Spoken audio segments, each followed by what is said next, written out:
everyone, I am Maria Barquin, and today we have a very special interview, one that we secured just for you. I had the privilege of sitting down with two incredible women who have dedicated their lives to fighting for human rights and social justice, Dolores Huerta and Kerry Kennedy. In this conversation, we discuss key topics like leadership, that is going to be a champion for workers and for women also. Economic stability, has really helped small businesses grow in a way that we haven't seen for years. Misinformation, for trusted messengers like Radio Campesina to get out there so that people can actually learn the truth. and we get to hear their thoughts on how the Kamala Watts team can make a difference in our Latino community. Enjoy the interview. It is coming up next. Well, I have known Kamala. I'm from California, when she was the Attorney General of California, where she stood up for farm worker rights, for homeowners' rights, because she had to sue some of the banks because they had foreclosed on so many people's homes.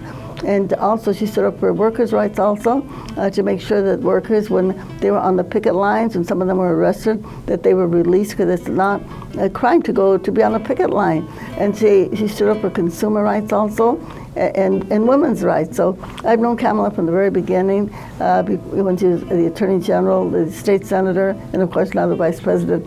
And she's always been a champion for women, a champion for working people. Thank you. And for me, I first became aware of her, I guess, when she was a United States Senator, and she gave this speech, and I thought, my gosh, she is really smart. And then she was on the picket line with union workers, and I thought, okay, she's smart, she cares about unions, and she cares about working people. And then I saw her interrogating Attorney General Barr and Brett Kavanaugh. And when Brett Kavanaugh was up for being the Supreme Court Justice, and she was so tough with them. And I thought, she cares about unions, and she's smart, and she's bright, and she doesn't mind going after people or harming our rights. She's tough. And then I saw her at the convention and heard her story from her nieces and her family members and from herself. And I thought, she's smart, and she's tough, and she's a workers' rights activist, and she leads from the heart. And so I thought, this is the person for me, and I really want to work hard for her. That's beautiful. Kerry, tell us a little bit about the bond between the Chavez and the Kennedy families.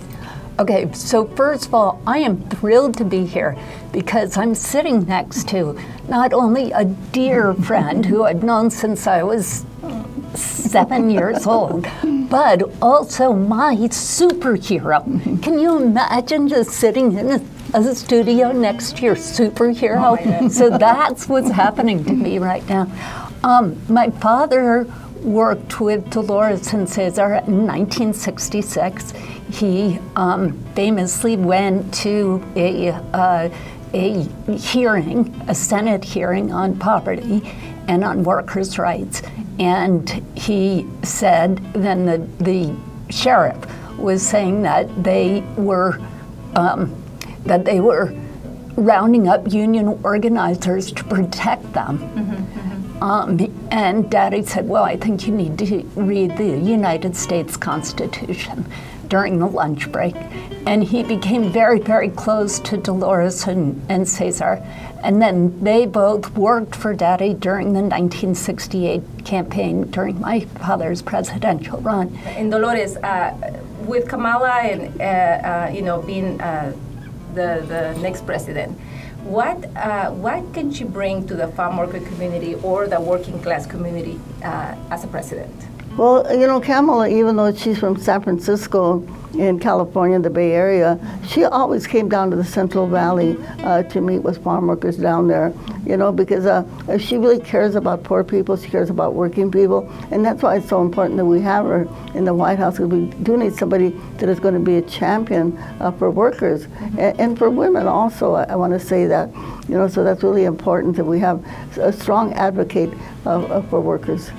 definitely. And going back to you, Kerry, how do you view your brother's decision to support the Republican candidate, knowing that the Kennedy they have always supported Latinos and immigrants? I mean, how do you feel about that? How can we educate our audience? Well, I'm very disappointed with what Bobby did. And, you know, I love my brother. We grew up in a household where everybody had great arguments around the dinner table about politics. But what he did here goes way beyond what is right and what is consistent not only with my family's values, but I think with Bobby's values that he's worked so much of his life on as an environmental lawyer. And now, you know, Trump is one of the worst environmental presidents. Meanwhile, Biden-Harris passed the most protective law for global warming in the history of our country. I think that this is not a race about my brother or our family, but I think that Donald Trump is anathema to all the values and vision that my father, Bobby Kennedy, Senator Robert Kennedy, who died in 1968, and my uncle, President John Kennedy, Ted Kennedy, my aunts, have always stood for. He's a racist. He says that Latinos or Mexicans are poisoning the blood of our country. Can you imagine anything more horrible and racist than that? He is sexist. He raped Jean Carroll. He has 34 felony convictions against him. He has fascist tendencies. He is chaotic. And he's anti-union, he's anti-worker, he wants to decrease funding for Social Security, for Medicaid, for Medicare, which working families depend on for their health care. You know, meanwhile, on the other side, I think Kamala has proven again and again that she will be very, very strong for working class communities. You know, since 1989, think about this, we have built 51 million new jobs in the United States. There are 51 million new jobs. How many of those 51 million are under Democratic administrations and how many under Republicans? You know what the answer is? 1 million under Republicans, 50 million under Democrats. So if you care about your job, if you care about your children, if you care about your grandchildren, vote for Kamala Harris. So we understand that the misinformation and disinformation is the new pandemic, and unfortunately, you know, it's all over, and the Latino community are facing it, and there's not a lot of resources there to kind of help them say, you know, this is not right, this is wrong information. And so how can we help the Latino community? What is your recommendation to those Latinos that are getting information that is maybe making them think differently about who to vote for, and what is your guys' recommendation? Well, first of all, this is a problem that's not hard to solve. It feels like, oh, it's all out there and there's nothing can be done.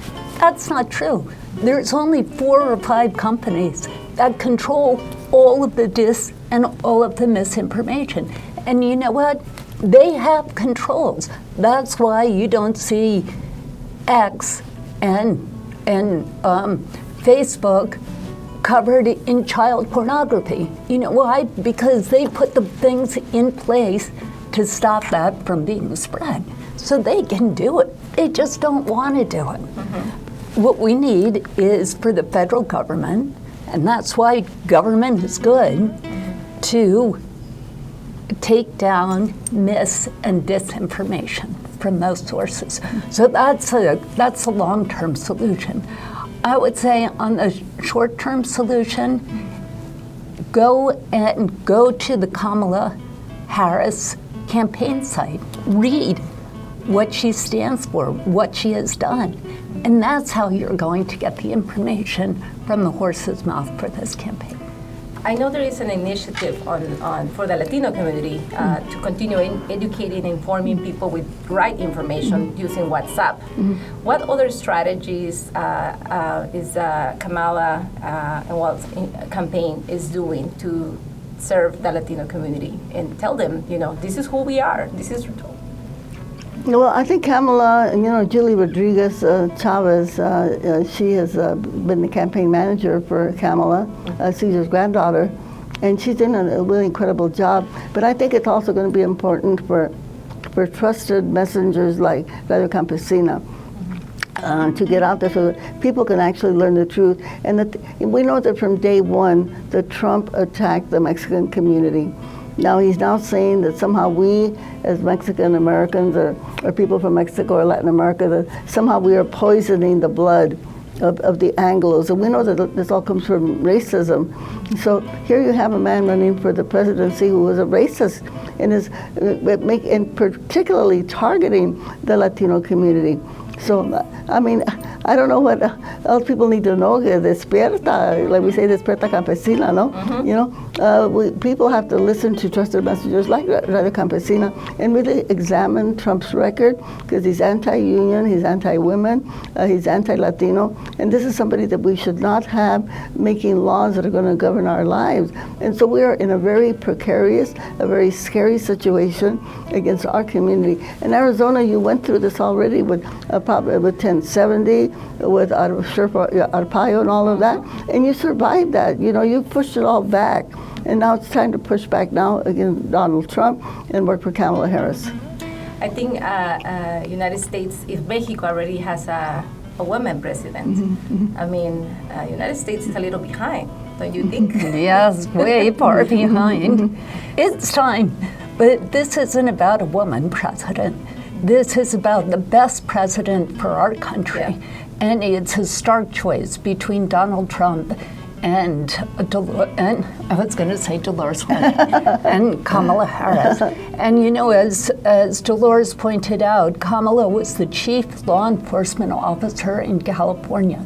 She prosecuted child rapists. She prosecuted international criminal gangs. Yeah. She's tough, she knows what she's doing, and she's going to be harsh on the criminal elements in our country.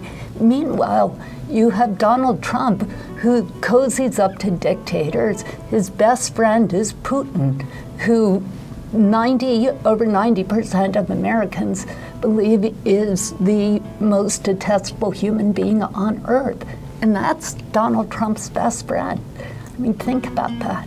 But I think especially for working people, the fact that she's already the Biden-Harris administration has invested so much in industrial jobs, has brought millions and millions of dollars to Phoenix for those working jobs, jobs for union labor, and has really helped small businesses grow in a way that we haven't seen for years. Yeah.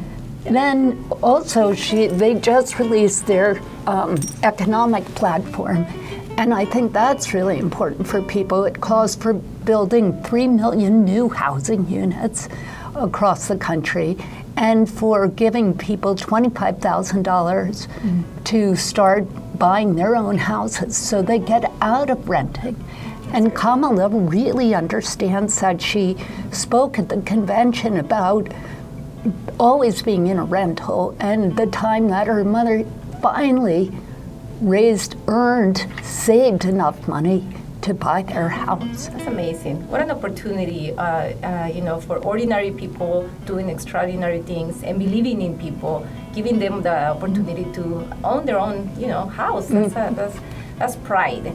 Dolores, you and Cesar, you guys went through a lot of elections. Today we live at different times, but what would you recommend to those individuals that cannot vote?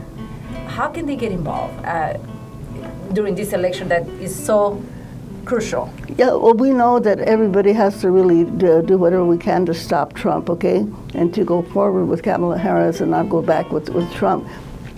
But if people cannot vote, they're not yet citizens or they're not old enough to vote yet, they can talk to everybody that they know. Right now, people are going door to door, they're canvassing, they're encouraging people to vote, and you can volunteer to be a canvasser. And if you can't walk for some reason, you can always do a phone bank.